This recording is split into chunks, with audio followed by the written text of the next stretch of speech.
មាននឹងអត់ថាឡើយហាងរបស់ពួកយើងគឺកំពុងតែមាន promotion ថ្មី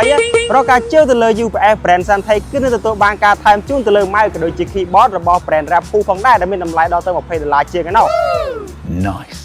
ហើយបើអត់ដឹងទេម្នាក់តែខ្ញុំប្រាប់រកការជឿទៅលើ UPS Santec C6K ឬក៏ 10K គឺនឹងទទួលបានការថែមជូនទៅលើឈុត combo set Rapu 8000M ចំនួន1ឈុត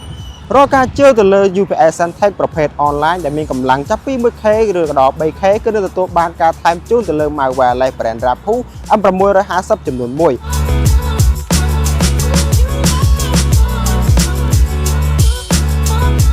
រកការជឿទៅលើ UPS Santec ប្រភេទ Line Interactive UPS គឺនឹងទទួលបានការថែមជូនទៅលើ mouse wireless brand Rapu M10 Plus ចំនួន1ផងដែរ